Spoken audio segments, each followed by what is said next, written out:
اجالا شان رمضان ہے سارے مہینوں سے، ہے سارے مہینوں سے نرالا شان رمضان، ہے مومنوں کے دل کا اجالا شان رمضان۔ بسم اللہ الرحمن الرحیم۔ مولا یا صلی وسلم دائماً ابدا علی حبیبک خیر الخلق کلہم۔ ناظرین کرام، نعمت افطار کی خصوصی ٹرانسمیشن ARYQ-TV کے لاہور اسٹوڈیو سے براہ راست آپ دیکھ رہے ہیں، اور میں ہوں آپ کا میزبان ڈاکٹر سرور حسین، اور قرآن اور اسلام ہمارا یہ سیگمنٹ ہے خاص طور پہ، اور اس میں ہم قرآن کے تعلق سے مختلف موضوعات پر گفتگو کر رہے ہیں، اپنے مہمانوں سے رہنمائی لے رہے ہیں۔ آج حمد کے چند اشعار روز کی طرح آپ کی خدمت میں عرض کرتے ہوئے پروگرام کے موضوع کی طرف آتے ہیں، اور پنجابی کی حمد کا انتخاب آج آپ کے لیے کیا ہے۔ چند اشعار دیکھیے کہ میں ہاں اوگن ہار ویسائیاں، میں ہاں اوگن ہار ویسائیاں، تو یہ بخشن ہار ویسائیاں، پل پل اڑدی جاندی ہے، پل پل اڑدی جاندی ہے ساواں والی ڈار ویسائیاں، میرے بخت خزاواں دی، میرے بخت خزاواں دی، تیرے نال بہار ویسائیاں، تیرے نال بہار ویسائیاں، میں تے اپنا آپ بھی نہیں ہاں، میں تے اپنا آپ بھی نہیں ہاں، تیرے سب سنسار ویسائیاں، تیرے سب سنسار ویسائیاں، تیرے ذکر دی ونجلی نال، تیرے ذکر دی ونجلی نال، وجن دل دے تار ویسائیاں، وجن دل دے تار ویسائیاں، تیری یاد دا بوا کھولے سرگی دی مہکار ویسائیاں، تیری یاد دا بوہا کھولے سرگی دی مہکار ویسائیاں، میرے چار چفیرے نے حیرانی دے غار ویسائیاں، سرور ویخ عطاواں ہندیاں، سرور ویخ عطاواں ہندیاں، بس ایک وار پکار ویسائیاں، میں ہاں اوگن ہار ویسائیاں، تویں بخشن ہار ویسائیاں۔ حمد کے ان اشعار کے ساتھ پروگرام کے موضوع کی طرف آتے ہیں، اور آج کا موضوع قرآن اور سابقہ امتوں کے حوالے سے قرآن کریم ہمیں کیا تعلیم دیتا ہے، ان کو کس طرح سے تعلیمات دی گئیں، اور جنہوں نے ان تعلیمات کو اپنایا ان پر اللہ کا انعام کیسے ہوا، اور جنہوں نے اللہ کے بتائے ہوئے راستے پر، اللہ کے بھیجے ہوئے رسولوں کی بتائی ہوئی تعلیمات پر عمل نہیں کیا، ان پر عذاب کس طرح سے آئے، اور ان کا ذکر قرآن کریم کس طرح سے کرتا ہے۔ یہ ہمارا موضوع ہے، اور اس پہ انشاءاللہ آج ہم بات کریں گے۔ خطیب جامع مسجد داتا دربار جناب مفتی محمد رمضان سیالوی صاحب تشریف فرما ہے، خوش آمدید جناب۔ السلام بہت شکریہ ڈاکٹر صاحب۔ جناب قاری محمد یونس قادری صاحب ہمارے ساتھ روز تشریف فرما ہوتے ہیں، اور آج بھی اس موضوع کے حوالے سے انشاءاللہ آپ سے رہنمائی لیں گے، آپ کا بہت شکریہ۔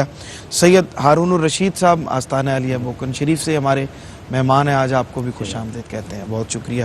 اور ڈسکا سے جناب امیر الدین اور توقیر الدین ہمارے ساتھ تشریف فرما ہے، آپ کا بھی بہت شکریہ۔ اور بسم اللہ کلام عطا کیجیے انشاءاللہ، پھر آگے بڑھتے ہیں۔ رکھ لے وہ جو در پر مجھے دربان وغیرہ، پھر کیا ہے میرے سامنے سلطان وغیرہ، رکھ لے وہ جو در پر خیرات ملی ہو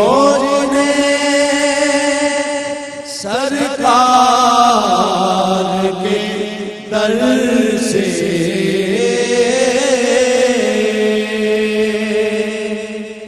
خیرات ملی ہو جنہیں سرکار کے در سے، دنیا کے اٹھا دے نہیں احسان وغیرہ، دنیا کے اٹھا دے نہیں احسان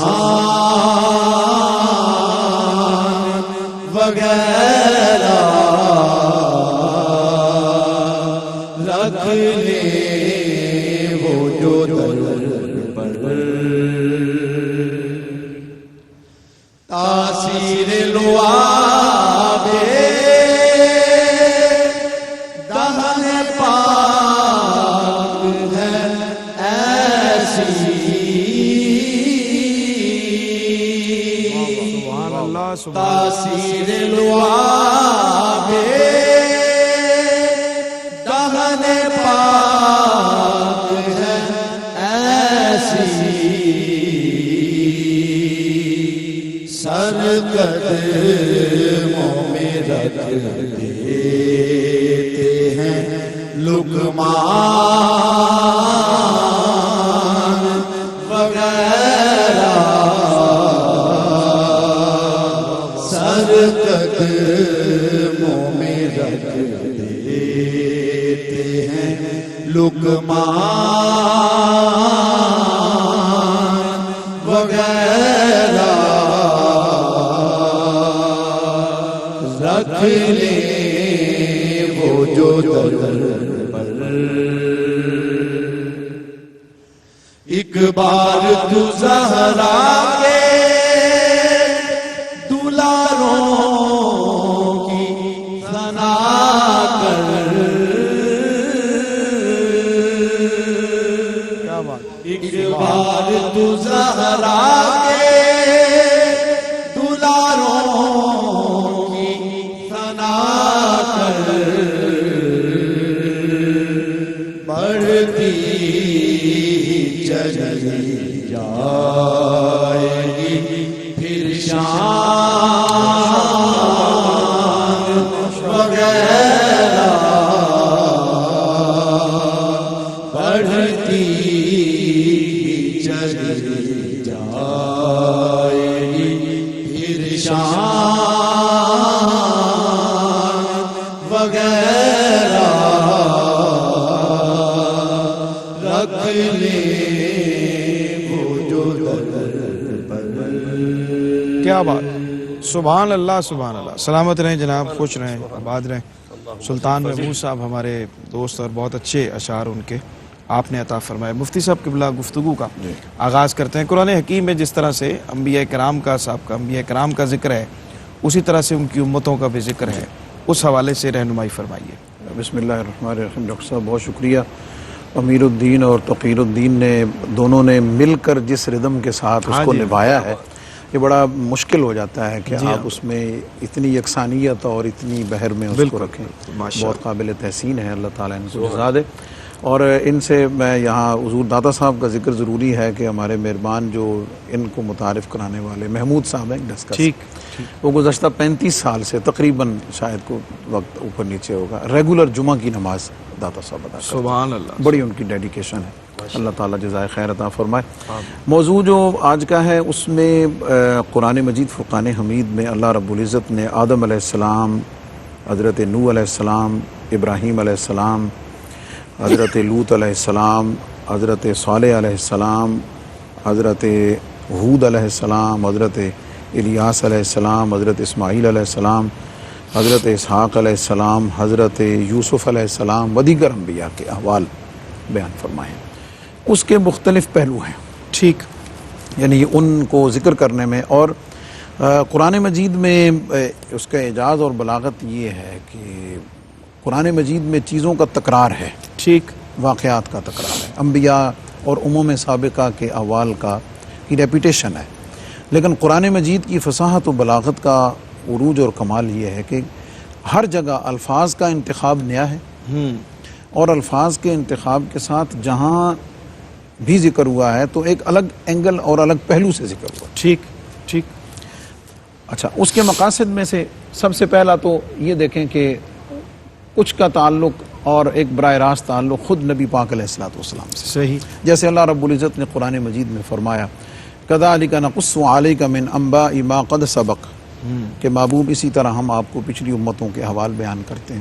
اسی طرح ایک اور جگہ فرمائے لنثبت بہ فؤادک، تاکہ ہم تیرے قلب پاک کو مضبوط کر دیں۔ ٹھیک، حضور علیہ السلام کے لیے اس میں دیگر پہلوؤں کے ساتھ ایک پہلو یہ ہے کہ نبی علیہ الصلوۃ والسلام دعوت و تبلیغ اور ابلاغ رسالت اور پیغام رسالت کے پہنچانے میں جن حالات سے گزر رہے تھے اور کفار اور مشرکین کی طرف سے جو ریئیکشن سامنے آ رہا تھا، جو مصائب آلام، جو ساری چیزیں آ رہی تھیں، نبی علیہ الصلوۃ والسلام کو یہ احوال سنا کر، دیگر انبیاء کے احوال سنا کر کہ حضور علیہ الصلوۃ والسلام کی تسلی، تشفی اور قلب کی مضبوطی کے لیے ٹھیک، ایک پہلو تو یہ ہے جو نبی علیہ الصلوۃ والسلام سے تعلق رکھتا ہے۔ دوسرا جو امت ہے، ہم سب کے لیے اس میں کئی پہلو ہیں، ان میں سب سے بڑا پہلو عبرت کا ہے، ٹھیک، یعنی عمل کی زندگی میں نصیحت پکڑنے کا ہے۔ صحیح، وہ کیا ہے کہ اللہ رب العزت نے ہر نبی کی قوم کا، ان کی امت کا ذکر کر کے ان کے امت کے ذکر میں دو گروہوں کا ذکر کیا، ایک ان کے ماننے والے اور دوسرے نہ ماننے والے۔ نہ ماننے والے جو ہیں ان کے احوال کا ذکر کیا ہے کہ وہ کس برائی میں اور کس عیب میں معاشرتی طور پر، عقیدے کے طور پر کس بگاڑ کا شکار تھے، ٹھیک، اس کی نشاندہی کی۔ پھر جنہوں نے اپنے اس نبی کی دعوت اور رسول کے پیغام پر لبیک نہیں کیا تو ان کی ہلاکت کا ذکر ہے، اس کے لیے ان کے لیے مختلف عذابوں کا ذکر ہے صحیح، کہ اس جرم پر، گناہ پر سزا یہ ہے، ٹھیک، اس کوتاہی پر اللہ کا عذاب یہ آیا ہے، صحیح، اللہ کی پکڑ اس طریقے سے آئی ہے۔ اس میں امت کے لیے، ہم سب کے لیے سبق یہ ہے کہ وہ جتنے اعمال ان کے جن کی وجہ سے وہ ہلاک ہوئے، ہم ان اعمال سے بچیں، صحیح، اور جن اعمال کی وجہ سے وہ ہلاکت و بربادی کے دہانے تک پہنچ کر صفحہ ہستی سے مٹا دیے گئے، ہم ان سے محتاط رہیں اور اپنے آپ کو بچا کے رکھیں، اور جیسے پہلی امتیں اپنے انبیاء کے دامن سے وابستہ ہو کر ان پر ایمان لا کر اور ان کی تعلیمات پر عمل کر کے فوز و فلاح پا گئیں، ان کے رستے پر چلیں، اور اگر نہیں چلیں گے تو نوح علیہ السلام کے بیٹے کا بھی ذکر ہے کہ اگر وہ ان کے طریقے پر نہیں ہے تو نسب اور بیٹا ہونا بھی قرآن کی نص سے ان کو کوئی فائدہ نہیں دے رہا۔ بالکل ٹھیک ہے شاہ صاحب، مفتی صاحب نے ذکر کر دیا اور ابتدائی گفتگو میں اس کے کئی حوالے اور کئی سوالات کے جواب اس کے اندر شامل ہیں۔ قرآن حکیم میں کوئی بھی ذکر، کوئی بھی واقعہ اور کوئی بھی آیت، کوئی بھی موضوع ایسا نہیں ہے کہ جو بغیر کسی مقصدیت کے ہو۔ یقیناً اس کے پیچھے بہت ساری عوامل ہیں، بہت ساری مقصدیت ہے اس کے پیچھے۔ تو یہ جو انبیاء سابقین کا ذکر ہے اور سابقہ امتوں کا ذکر ہے، اس کے بیان کی بنیادی جو مقصدیت ہے اس پہ روشنی ڈالی۔ بسم اللہ الرحمن الرحیم۔ سرور بھائی، سب سے پہلے میں آپ کو پی ایچ ڈی کی ڈگری حاصل کرنے میں بہت مبارکباد پیش کرتا ہوں۔ میں مفتی صاحب کی بات کو آگے شروع کرتے ہوئے سورہ یوسف کی سب سے آخری آیت مبارکہ پڑھنے کی سعادت حاصل کروں گا، جس میں اللہ رب العزت نے ارشاد فرمایا لقد کان فی قصصہم عبرۃ لأولی الالباب ما کان حدیثا یفترا ولکن تصدیق الذی بین یدیہ وتفصیل کل شیء وہدی ورحمۃ لقوم یؤمنون۔ سبحان اللہ۔ یہ جو واقعے بیان کیے گئے ہیں، بعض لوگوں کے لیے اس میں عبرت ہے، بعض لوگوں کے لیے اس میں ہدایت ہے، نصیحت ہے، رحمت اللہ رب العزت کی طرف سے۔ دو طرح کے لوگوں کا تذکرہ ہوا جن پہ انعام فرمائے کہ جس طرح انہوں نے مجھ سے قبل فرمایا، جس طرح آپ نمرود، فرعون، قارون کا تذکرہ پڑھ کے دیکھ لیں، سورۃ قصص کو اگر پڑھیں تو واضح ہر چیز مل جاتی ہے۔ بالخصوص اگر قارون کا تذکرہ پڑھیں، ان قارون کان من قوم موسیٰ فبغى علیہم وآتیناہ من الکنوز، کہ اس نے اللہ رب العزت کے دیے ہوئے سے اس کی طاقتوں کو مانانا غرور کیا، فخرج علی قومہ فی زینتہ، اللہ رب العزت نے فخسفنا بہ وبدارہ الارض، ایک ان کے ساتھ اسے پوری سلطنت، بادشاہی، مال و دولت کے ساتھ زمین کے اندر دنسا دیا۔ دوسری طرف دیکھا جائے تو حضرت موسیٰ علیہ السلام کا تذکرہ ہے۔ ٹھیک، اگر وہ سمندر کے قریب گئے ہیں، اب نظر آ رہا ہے کہ رستہ نہیں ملے گا، لیکن ماننے والے جب قریب گئے، حضرت موسیٰ کا ہاتھ پکڑا تو اللہ رب العزت نے اس کے اندر سے رستہ گزار دیا، صحیح، رستہ بنا دیا۔ حضرت موسیٰ علیہ السلام کا وہ پیدا ہونا، دریا کے سپرد ہونا، اور پھر فرعون کے گھر میں پہنچنا، پھر توحید کا اعلان کرنا، یہ قصے اس لیے بیان کیے گئے ہیں اگر قارون کا تذکرہ پڑھیں گے تو عبرت مل جائے گی، اگر جناب موسیٰ علیہ السلام کا تذکرہ پڑھیں گے تو ہدایت و رحمت مل جائے گی۔ اور ہم پھر جس نبی کا کلمہ پڑھتے ہیں وہ نبی آیا ہی رحمت بن کے، سبحان اللہ۔ تو جب اس کے صحابہ کا، ان کے اہل بیت کا تذکرہ کیا جائے، پھر مزید اللہ پاک ہدایت اور رحمتیں عطا فرما دیتا ہے۔ جیسے اس امت میں بھی آپ دیکھ لیں، ابو جہل، عتبہ، شیبہ، ولید جیسے لوگوں کا بھی تذکرہ ملتا ہے ہمیں، اور جناب سیدنا ابو بکر صدیق رضی اللہ تعالی عنہ، جناب عمر فاروق رضی اللہ تعالی عنہ، جناب عثمان غنی ذو النورین رضی اللہ تعالی عنہ، جناب علی المرتضیٰ شیر خدا کرم اللہ وجہ الکریم، ان لوگوں کا تذکرہ اسی لیے ہمارے سامنے کیا گیا۔ اور بالخصوص اگر میں اپنی بات کو ختم کروں تو کربلا کی دھرتی پہ لا کے ہمیں یہ سارا منظر دکھایا ہے۔ اگر ماننے والے بن جاؤ گے تو شہید ہو کے بھی قیامت تک کے لیے زندہ ہو جاؤ گے، نہ ماننے والے ہو گے تو لاکھوں کی تعداد لے کے بھی قیامت تک کے لیے عبرت کا نشان بن جاؤ۔ بالکل ٹھیک ہے ناظرین، بریک کا وقت ہے، ہمارے ساتھ رہیے، لوٹتے ہیں ایک مختصر سے وقفے کے بعد۔ جی ناظرین، خوش آمدید کہتے ہیں وقفے کے بعد آپ کو۔ پروگرام دیکھ رہے ہیں آپ قرآن اور اسلام، لاہور اسٹوڈیو سے RYQ TV کے، اور قرآن اور اسلام میں آج ہمارا موضوع ہے سابقہ امتوں کے حوالے سے، خاص طور پہ قرآن کریم میں جو ان کا ذکر آیا ہے اس حوالے سے آج گفتگو کر رہے ہیں۔ قاری صاحب، قرآن حکیم میں جو ذکر کیا گیا ہے سابقہ امتوں کا، خاص طور پہ ان کی جو خامیاں اور خرابیاں جو اخلاقی اعتبار سے ان کی تھی، ان کا خاص طور پہ ان کو پن پوائنٹ کیا گیا اور ان کا ذکر کیا گیا، اس حوالے سے آپ جی محترم ڈاکٹر سرور حسین نقشبندی صاحب، ماشاءاللہ قبلہ مفتی صاحب اور شاہ صاحب کی جو گفتگو ہوئی اسی سے روشنی حاصل کر کے میں بات کرتا ہوں کہ سابقہ امم جو ہیں ان کے اندر جو برائیاں ہیں اور قرآن پاک نے ان کا ذکر کیا، اور اگر آپ مطالعہ کریں قرآن پاک کا تو خاص طور پہ سورہ مومنون کے اندر، سورہ انبیاء کے اندر، سورہ نمل کے اندر، سورہ شعراء کے اندر، سورہ ابراہیم ہے، سورہ یونس ہے، سورہ یوسف ہے، یہ اور بھی جگہ بھی ذکر ہے، لیکن ان کے اندر خاص ذکر موجود ہے، اور سب سے زیادہ جو ذکر ہے وہ موسیٰ علیہ السلام کا ہے۔ ٹھیک۔ اور رب کائنات نے اپنا ایک اصول، ایک قانون بیان فرمایا ہے، فرمایا کہ جب قوم نے نافرمانی کی، اور ایک نافرمانی پہ عذاب نہیں آیا، ایک غلطی پہ عذاب نہیں آیا، جب وہ پہم نافرمانی کرتے رہے تو رب کائنات کا عذاب آیا۔ قرآن نے اس کو بیان کیا، فرمایا وَكَمْ قَسَمْنَا مِنْ قَرْيَةٍ كَانَتْ ظَالِمَةً وَأَنشَأْنَا بَعْدَهَا قَوْمًا آخَرِينَ۔ فرمایا یہ اللہ کا قانون ہے کہ جب کوئی قوم نافرمانی کرتی ہے تو اللہ پاک اس سے صفحہ ہستی سے مٹا دیتا ہے، اور وہ انشاءنا اللہ پاک اس کی جگہ پہ نئی قوم لے آتا ہے۔ ٹھیک۔ یہ قانون قدرت ہے۔ اب دیکھیں، اگر ہم اقوام عالم اور بالخصوص اقوام مسلمان کو دیکھیں تو ہم دیکھتے ہیں قوم مدین کو دیکھتے ہیں۔ قوم مدین کو عذاب آیا، شعیب علیہ السلام اللہ پاک نے ان کی طرف بھیجا۔ شعیب علیہ السلام کی جو قوم تھی ان کے اندر خرابی یہ تھی، اگر کوئی بندہ مسلمان ہو جاتا تو اس کو ڈراتے دمکاتے، ٹھیک، یعنی خود بھی حق پہ نہیں تھے، اگلے کو بھی حق کے راستے سے روگردانی کرنے پر مجبور کرتے، ٹھیک، پھر راستے میں بیٹھ جاتے اور جناب راستے میں لوگوں کو لوٹ لیتے، انہیں ڈراتے، یہ بھی خرابی تھی۔ پھر قرآن نے خرابی کا اور ذکر کیا، فرمایا کہ وہ ناپ تول میں کمی کرتے تھے، یہ بھی خرابی ان کے اندر تھی، اور سب سے بڑی خرابی یہ تھی وہ شعیب علیہ السلام کا مذاق اڑاتے تھے۔ جب یہ خرابیاں تھیں اور جب اللہ کے پیغمبر کا انہوں نے مذاق اڑانا شروع کیا تو رب کی جو جلال ہے اور رب کائنات نے پھر کیا فرمایا کہ فاخذتهم الرجفۃ، فرمایا پھر ایک کڑک آئی اللہ پاک نے، فاصبحوا فی دارہم جاثمین، وہ صبح اٹھے تو جناب سارے اوندے منہ پڑے ہوئے تھے، اللہ پاک نے اس قوم کو تباہ برباد کر دیا۔ پھر آپ دیکھیں رب کائنات نے حضرت سمود علیہ السلام کو بھیجا۔ سمود علیہ السلام کی جو قوم تھی قبلہ ڈاکٹر صاحب، وہ بڑی قوی جسم تھی اور بڑے طاقتور، اتنے طاقتور تھے کہ جناب درخت پکڑتے اور وہ اسے کھینچتے اور وہ جڑوں سے اکھڑ جاتا، اور پہاڑوں کے اندر انہوں نے اپنے گھر بنائے تھے، بڑے قوی تھے، طاقتور تھے، لیکن رب کائنات نے جب انہوں نے نافرمانی کرتے رہے تو اللہ پاک نے ان پر ایسا عذاب قبلہ ڈاکٹر صاحب ڈالا کہ وہ تنکوں کی طرح اڑتے نظر آتے تھے۔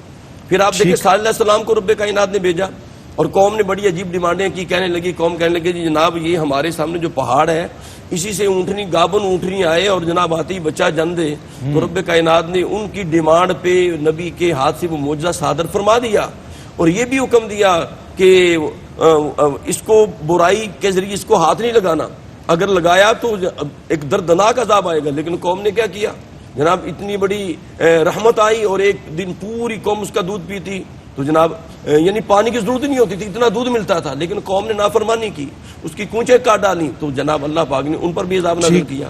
نوح علیہ السلام کو اب دیکھیں، نوح علیہ السلام نے ایک لمبی تبلیغ کا سلسلہ ہے، لیکن اس قوم نے یہ یغوث نامی، یسر نامی، سوا نامی بت بنا دیے، بڑے بڑے بت تھے. پھر اللہ پاک نے جناب طوفان کے ذریعے، بارش کے ذریعے عذاب آیا، پوری دنیا میں پانی آ گیا. اور جس طرح قبلہ مفتی صاحب نے فرمایا کہ اگر بیٹا بھی نہیں مانا تو اللہ پاک نے اسے بھی عذاب میں مبتلا کر دیا. اللہ اکبر، بالکل ٹھیک. اچھا قبلہ، جب یہ خرابیوں کا ذکر قرآن کریم میں آتا ہے، ان کی اخلاقی اعتبار سے، معاشرتی اعتبار سے جو خرابیاں ان میں تھیں، اور اس کے بعد ان کے انجام کا بھی ذکر کیا، ان پر جو عذاب آئے اللہ کی نافرمانی کرنے کی وجہ سے، ان کا ذکر بھی ملتا ہے. کچھ اس حوالے سے بھی ذرا کچھ اشارہ. قاری صاحب نے ماشاءاللہ 1 by 1 بڑے خوبصورتی کے ساتھ بیان فرمایا ہے ہر نبی، اس کی قوم اور اس کے عذاب کو. یہ اسلوب اللہ رب العزت نے یہی حضرت موسیٰ علیہ السلام اور فرعون کے بارے میں، اور اسی طرح نمرود، قارون کے بارے میں، اور خود اگر نبی علیہ السلام کی اور آپ کے جو معاندین اور آپ کے جو مخالفین ہیں، ابو جہل اور مشرکین مکہ، اب اگر ہم اس پورے تناظر میں اگر ہم جو قرآنک پس منظر ہے، اگر اس اسلوب میں اگر ہم حضور علیہ السلام کی امت کو، ہم خود اپنے سیاکاریوں کے باوجود، خود اپنے احوال کو، اور خاص طور پر نبی علیہ السلام کی ظاہری حیات مبارکہ میں جو مشرکین، منافقین کا جو طرز عمل مسلمانوں کے ساتھ، صحابہ کے ساتھ، اہل بیت کے ساتھ، بلکہ روئے زمین پر اگر دیکھا جائے تو خود کلمہ پڑھنے والوں کی طرف سے ظلم و ستم کی جو داستان میدان کربلا میں رقم ہوئی ہے، صحیح، ٹھیک ہے، حضور کی آل پر جس کی نظیر نہ اس سے پہلے ملتی ہے، نہ قیامت تک مل سکتی ہے. تو ایک ہمیں فرق نظر آتا ہے. فرق یہ نظر آتا ہے کہ یہ تو بہت بڑا جرم تھا نا، بہت بڑا جرم ہے، یعنی حضور کی آل کے شہزادے کو اپنے ہاتھ سے اس طرح ذبح کرنا. یعنی اس سے چھوٹے گناہوں پر، معاشرتی گناہوں پر، چھوٹی چیزوں پر بھی اللہ تعالیٰ نے معاندین اور جو مخالفین تھے ان کو صفحہ ہستی سے مٹا دیا. مطلب کسی ایک اخلاقی برائی پر، معاشرتی برائی پر پوری صفحہ ہستی سے ان کو مٹا دیا. لیکن حضور کی امت کا، حضور کے ظاہری حیات میں بھی اور قیامت تک معاملہ مختلف نظر آتا ہے. ایک تو انہیں جو شکست، ہزیمت ان کے لیے جہنم کی، اور ان کے لیے جو بدر میں، احد میں، باقی جگہوں پہ ان کے لیے جو ہزیمت اور شرمندگی ہے، وہ تو دنیا کے اسباب اور جنگوں میں ہے. لیکن ہمیں یہ نظر آتا ہے کہ اس طرح کا جو ایک اجتماعی عذاب اور صفحہ ہستی سے مٹا دیا جانا ہے، اللہ تعالیٰ نے ہمیں بچایا ہوا ہے، محفوظ رکھا ہوا ہے. اس کے محفوظ رہنے کا سبب بھی نبی صلی اللہ علیہ وسلم اور آپ کی مختلف شانوں میں سے شان رحمت للعالمین ہی ہے، جس کا ذکر اللہ نے قرآن مجید میں خود فرمایا ہے سورہ انفال میں، کہ یہ تو یعنی حضور علیہ السلام جب پہلی امتوں کے احوال اور ان کی نہ ماننے والوں کی بربادی کا ذکر پڑھ کے سناتے تو کافر مشرک کہتے تھے کہ بھئی آپ کہتے ہو کہ اگر ہم نے آپ کو رسول نہ مانا، آپ کا یہ اعلان اور دعویٰ ہے، تو پہلی امتیں اور پہلے قوم مٹ گئی تو ہم نے تو نہیں مانا ہے، ہمیں تو ایسا کچھ نہیں ہوا ہے، ہمارے پر بھی آ جائے. ان کان ھذا ھو الحق من عندنا فامطر علینا حجارۃ من السماء، آسمان سے پتھروں کی بارش اترے، اویتنا بعذاب علیم، یا دردناک عذاب لے آئیں جو آپ کہتے ہیں پہلی امتوں کے حوال.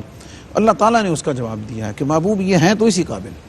اللہ اکبر. سنت کریمہ، سنت خداوندی تو یہی رہی ہے، لیکن اگر یہ بچے ہوئے ہیں نا تو محبوب یہ بھی برکت تیری ہے، یہ بھی تیرے وجود مسعود کی برکت ہے، تیری شان رحمت للعالمین کی برکت ہے. لیکن اس میں ایک بات ایڈ کرنا بہت ضروری ہے کہ یہ تو اس کا کرم ہوا کہ ہماری شکلیں مسخ نہیں ہوئیں، ہم زمین میں نہیں دھنسائے جاتے، ہمارے اوپر آسمان سے پتھروں کی بارش نہیں ہوتی. نبی علیہ السلام کی برکت، حضور علیہ السلام کی شان رحمت للعالمین اور حضور کی دعاؤں کی برکت سے. لیکن صوفیاء اور اہل اللہ، اہل نظر یہ فرماتے ہیں کہ جب انسان اس قسم کی برائیوں میں مبتلا ہوتا ہے تو انسان کا جو اندر کا ہے نا روحانی باطنی جو انسان ہے وہ کسی نہ کسی حیوان کی شکل میں مسخ ہوتا ہے. ٹھیک. اب یہ کوئی پتہ نہیں ہے کہ کس اعمال کی وجہ سے روحانی باطنی طور پہ کون کتا ہے، کون بلہ ہے، کون خنزیر ہے، اور اس کا پھر اثر اس کے مزاج، طبیعت اور اس کے اعمال سے ظاہر ہوتا ہے. تو یہ ہمیں ہمیشہ امم سابقہ کے احوال اور انجام کو پڑھتے ہوئے اللہ رب العزت کی بارگاہ میں اس پہلو سے بھی شکر گزاری رہنی چاہیے کہ اتنی کوتاہیوں.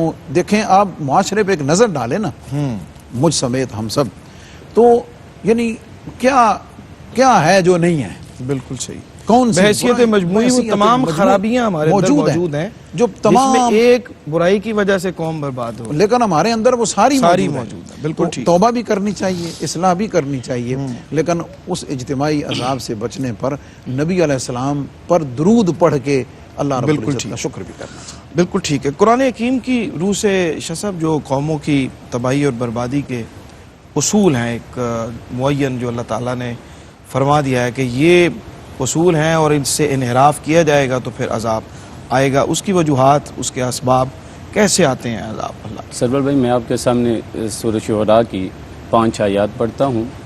سارا موضوع مفتی صاحب نے، قاری صاحب نے کھول دیا ہے، اسی کو آگے بڑھاتا ہوں. فرمائے حضرت نوح علیہ السلام کی قوم پہ عذاب اس لیے آیا تھا قالوا انؤمن لک واتبعک الارذلون، کہ وہ قوم ایسی تھی وہ اپنے نبی کو کہتے تھے سردار کہ ہم نہیں کلمہ پڑھیں گے، ہم آپ پہ ایمان نہیں لائیں گے، جو غریب مسکین مال و دولت کے حوالے سے یا معاشرے میں جن کی زیادہ حیثیت نہیں وہ آپ پہ کلمہ پڑھیں گے. ٹھیک.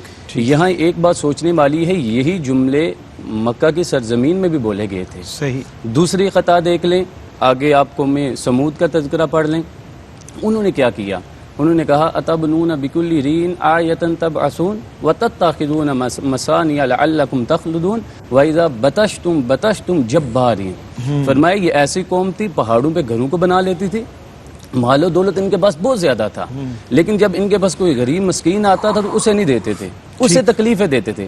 یہ برائی بھی اس قوم میں موجود ہے، یہ تب سے لے کے اب تک موجود ہے. فرمایا آگے آپ پڑھ کے دیکھ لیں کہ حضرت لوط کی قوم کا تذکرہ پڑھ کے دیکھ لیں. فرمایا اتأتون الذکران من العالمین، کہ یہ ایسی قوم تھی جو مرد کے ساتھ بے حیائی کرتے تھے. ٹھیک. نبی کہتے تھے تمہاری تسکین کے لیے، تمہاری راحت کے لیے اللہ پاک نے عورتیں پیدا کی ہیں، لیکن وہ ان کی طرف رجوع نہیں کرتے تھے. ٹھیک. اگر آپ جناب صالح کی قوم کو دیکھ لیں، اور یہ جہاں میں جملہ 1 منٹ کے لیے رک کے کہنا چاہوں گا، کہا کہ ان کی قوم کو عذاب اس لیے ملا ما انت الا بشر مثلنا، یہ نبی کو کہتے تھے کہ تم ہم جیسے ہو. ٹھیک. ٹھیک. قاری صاحب نے جیسے کہا نا کہ انہوں نے کنچے کاٹے، وہ بھی اپنی جگہ، لیکن عذاب اس وجہ سے بھی ملا، انہوں نے کہا نبی تم ہمارے جیسے ہو. پھر قوم شعیب کا اوفوا الکیل ولا تکونوا من الخاسرین وزنوا بالقسطاس المستقیم، کہ ناپ تول میں کمی کرتے تھے. اسی لیے ہمیں بتایا کہ آپ نے کیسے بچنا ہے. ویل للمطففین الذین اذا اکتالوا علی الناس یستوفون. فرمایا ناپ تول میں کمی نہیں کرنی، ناپ تول میں کمی نہیں کرنی. یہ ساری وہ 5 بڑی برائیاں ہیں جو اس امت میں آج بھی موجود ہیں. لیکن جس طرح مفتی صاحب نے کہا یہ صدقہ جناب محمد الرسول اللہ کا ہے کہ آج بھی اللہ پاک ہمیں عطا فرما رہا ہے، ہمارے بے عذاب نہیں آ رہا، ہمیں عزتیں مل رہی ہیں. امام جلال الدین سیوطی نے ایک بڑا پیارا جملہ لکھا، آپ نے فرمایا جب حضرت موسیٰ کو کتاب عطا فرمائی گئی نا، اس امت کے 6 بڑے فضائل لکھے گئے. ڈاکٹر صاحب اس میں سے ایک فضیلت والی بات یہ لکھی ہوئی تھی کہ اس امت کو یہ فضیلت عطا فرما دی گئی ہے، یہ آئے گی سب سے آخر میں لیکن جنت میں سب سے پہلے داخل ہوگی. تو حضرت موسیٰ نے کہا کلیم اللہ ہوں، عطا مجھے کر، قرآن میں بھی تذکرہ میرا، ہر جگہ میرا تذکرہ. فرمایا تلک امت احمدہ، یہ امت کی وجہ سے فضیلت نہیں، یہ مصطفیٰ کریم کی وجہ سے اس امت کو فضیلت عطا فرما دی. سبحان اللہ، سبحان اللہ.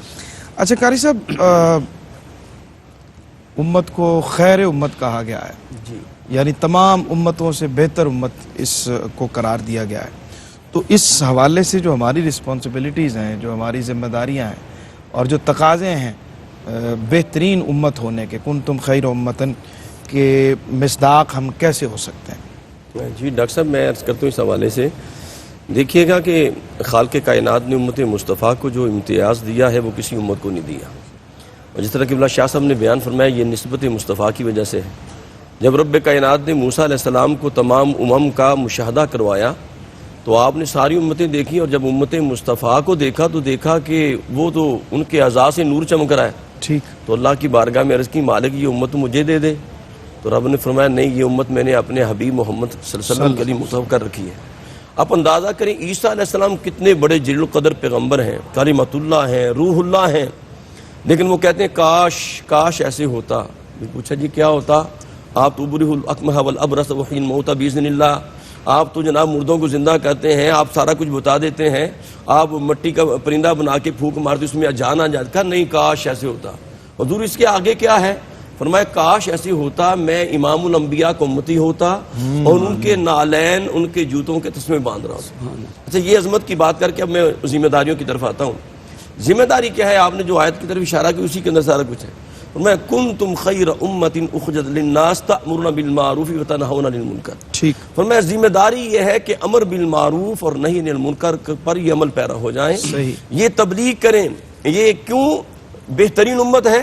فرمایا ان کا خاصہ یہ ہے کہ یہ تبلیغ کرے گی، نیکی کا حکم دے گی اور برائی سے منع کرے گی. فرمایا جب بندہ نیکی کا حکم دیتا ہے کہ بلا سرور بھائی اب دیکھیں کہ بندہ کسی کو نیکی کا حکم دیتا ہے یا قرآن پاک حفظ کرا دیتا ہے، کوئی نیک عمل کرتا ہے، وہ جب تک کوئی بندہ نمازی ہے، صرف رمضان کا نمازی ہے، میں کرتا اچھا قاری صاحب نے کافی ساری نیکیوں کا ذکر کر دیا، ہوتا کیا ہے نیکیوں سے، اور یہ ہم لیکن پوچھتے ہیں ان سے ایک چھوٹے سے وقفے کے بعد. ہمارے ساتھ رہیے. جی ناظرین خوش آمدید کہتے ہیں وقفے کے بعد آپ کو. پروگرام دیکھ رہے ہیں آپ قرآن اور اسلام، اور سابقہ امتوں کا آج ہم ذکر کر رہے ہیں اور ان کے ہاں جو خرابیاں تھیں اور اس پر جو اللہ تعالیٰ کی طرف سے عذاب آیا اس حوالے سے ہم بات کر رہے ہیں. اور ابھی بریک پہ جانے سے پہلے قاری صاحب کا جملہ تشنا تھا اور ہمیشہ تشنا رہ جاتا ہے اور ہمارے ناظرین انتظار کرتے ہیں. بسم اللہ مکمل کر دیجیے. بس وہ ڈاکٹر صاحب کی وجہ میں عرض یہ کرنا چاہ رہا تھا کہ جو بندہ یہ امت دعوت ہے تو جناب بندہ جو دعوت دیتا ہے نا، کہتے ہیں بلغوا انی ولو آیا، تبلیغ کرو چاہے ایک آیت آگے پہنچاؤ، کیونکہ اس امت کا خاصہ یہی ہے. اور جو بندہ جس کو دعوت دیتا ہے اور جب تک اس دعوت پہ وہ لبیک کہتے ہوئے وہ عمل صالح کرتا ہے، اچھا جتنا ثواب پوری زندگی اسے عمل صالح کرنے پہ ملے گا، وہ جو مبلغ ہے نا اس مبلغ کو بھی رب کائنات وہ اجر و ثواب عطا فرمائیں گے. اگر وہ دعوت کو چھوڑ دے گا، دیکھیں داؤد علیہ السلام کی قوم کے پہ عذاب آیا تو جناب عرض کی مالک اس میں اگر 60,000 ایمان والے ہیں، اگر 40,000 نافرمان ہیں تو ایمان والے بھی تو ہیں نا.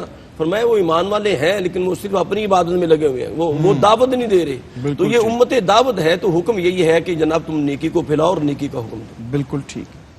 قبلہ مفتی صاحب ہماری جو گفتگو ہے اس ساری کی روشنی میں آپ کیا سمجھتے ہیں کہ ہمیں جو بہترین امت قرار دیا گیا ہے اس کا حامل ہونے کے لیے، اس کے مصداق ہونے کے لیے ہماری کیا کیا ذمہ داریاں، ہمیں کن کن چیزوں کا، کن امور کا خیال رکھنا چاہیے؟ ابھی اللہ کی رحمت ہے کہ ہم پر عذاب نہیں آتا ہے، لیکن اس کے باوجود ہماری کیا ذمہ داریاں ہیں؟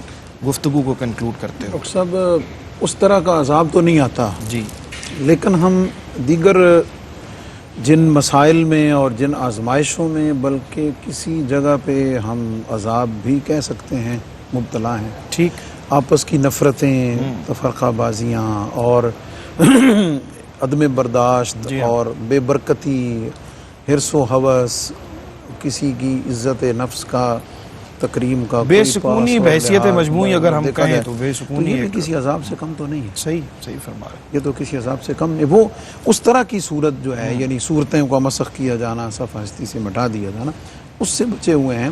لیکن من حیث المجموع یعنی ہم اس راحت میں، یا بلکہ ایک میں دلچسپ بات آپ کو بتاتا ہوں کہ میں 2005 میں جب ریگولر 3-4 سال بیلجیم رہا جاتا رہا تو ظاہر ہے ہمارے آڈینس اب بھی دنیا میں کہیں جاتے ہیں تو پاکستانی مسلم ہوتے ہیں، تو ہم وہاں یعنی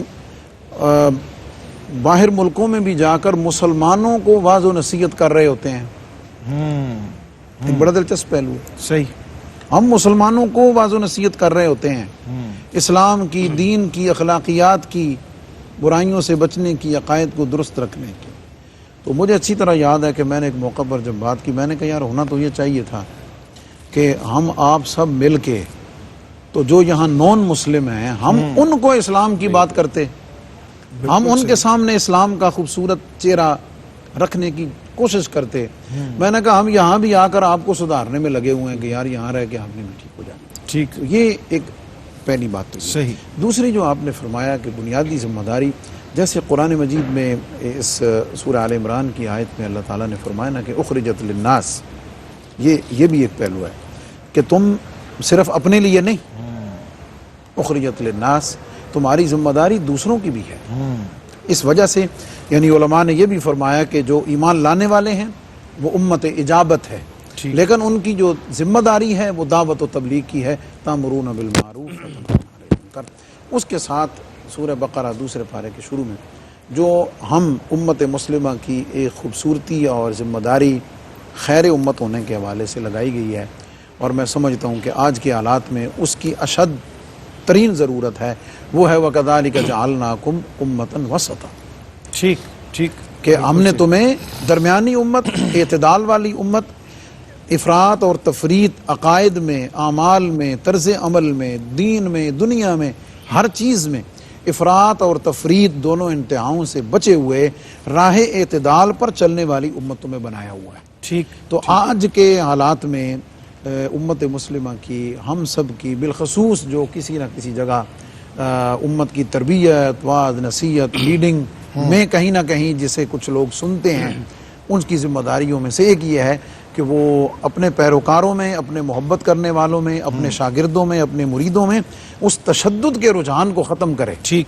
بالکل اس نفرت کے رجحان کو ختم کرے، صحیح، اور ان کے اندر جو بقائے باہمی، امداد باہمی اور باہمی عزت نفس ہے، ان اصولوں پر اس معاشرے کو قائم ٹھیک، کرنے کی، ٹھیک، اور ٹھیک، جو میانہ روی اور اعتدال والی جو امت ہے اس ٹھیک، تشخص کو آگے بڑھانے کی۔ بالکل ٹھیک۔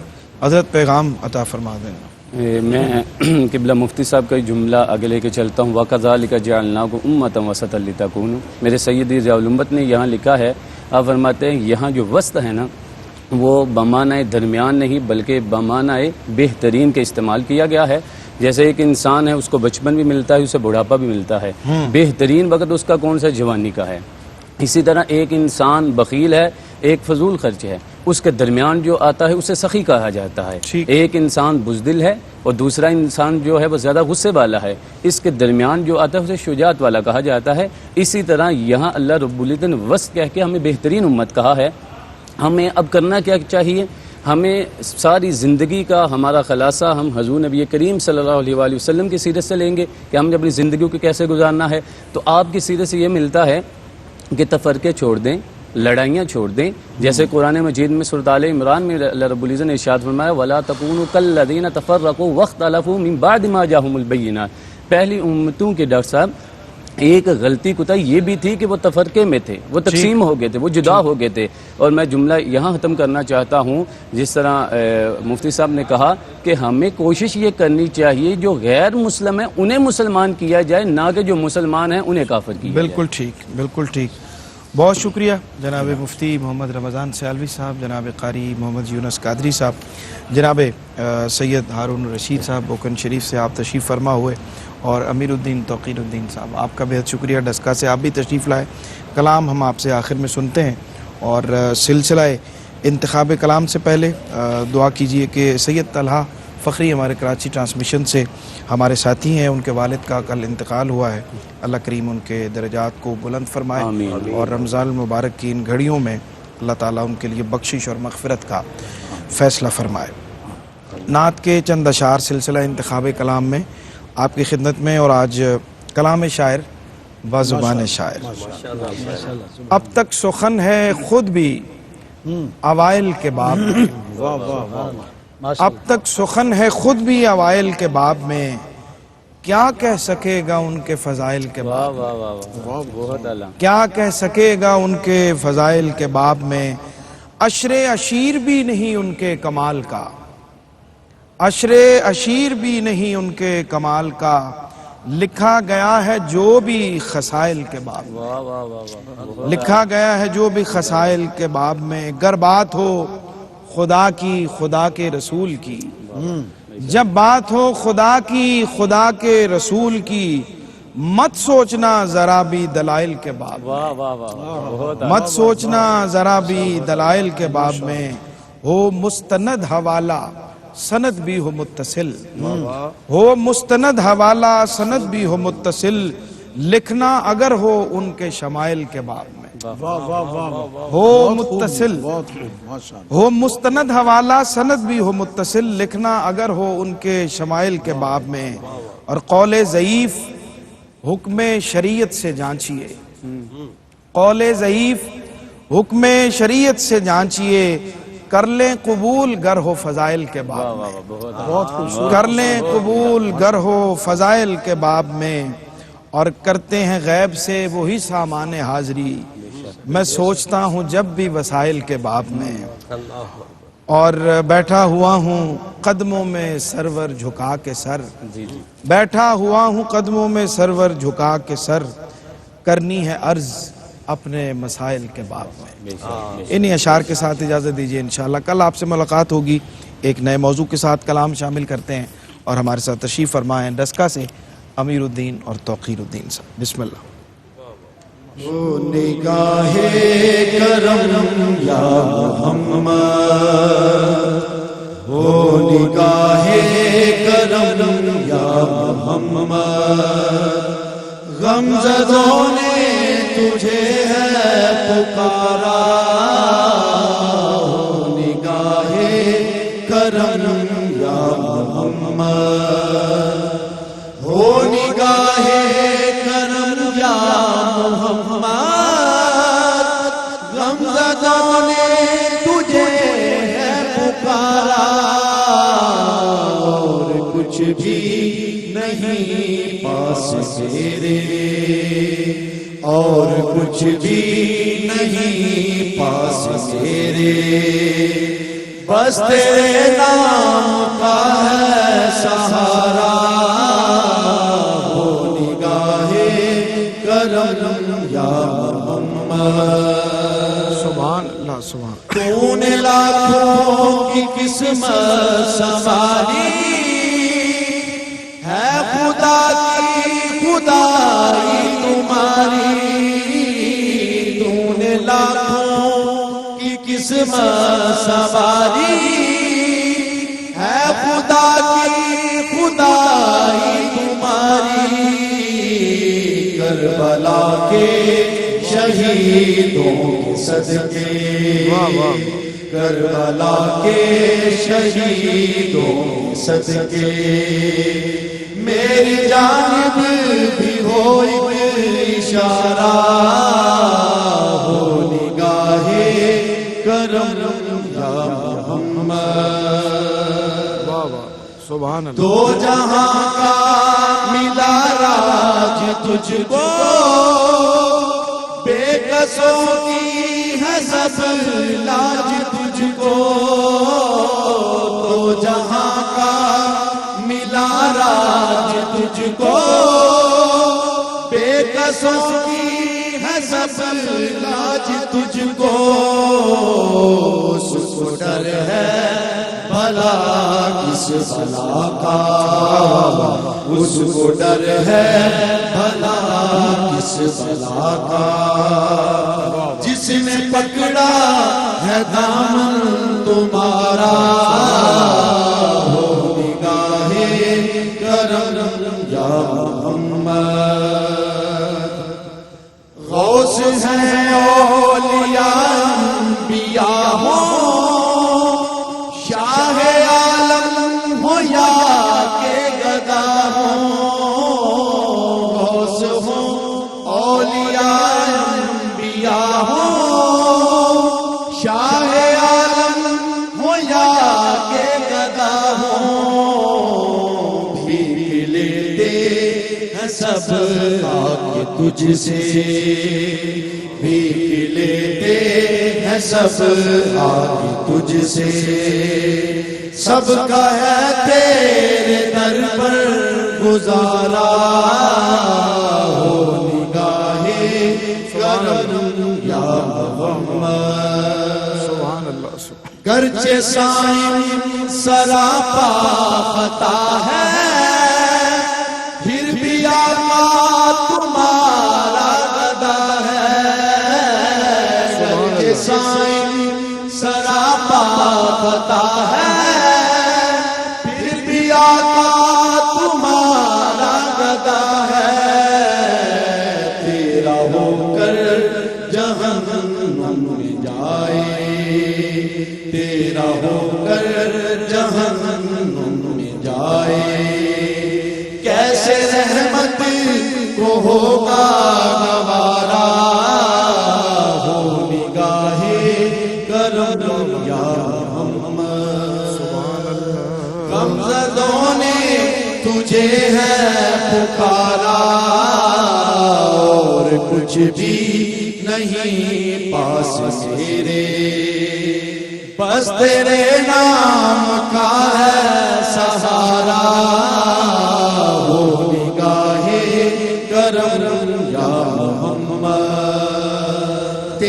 پاؤں کی ٹھوکر سے جب کہ ہے بدل جاتی تقدیر عالم، تیرے پاؤں کی ٹھوکر سے جب کہ ہے بدل جاتی تقدیر عالم، تیرے ہوتے ہوئے یا محمد، تیرے ہوتے ہوئے یا محمد، کیوں ہو گردش میں میرا ستارہ، ہو نگاہ کرم یا محمد، غمزدوں نے تجھے ہے پکارا، اور کچھ بھی نہیں پاس میرے، بس تیرے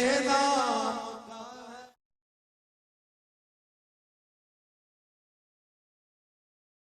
ہے سارے مہینوں سے،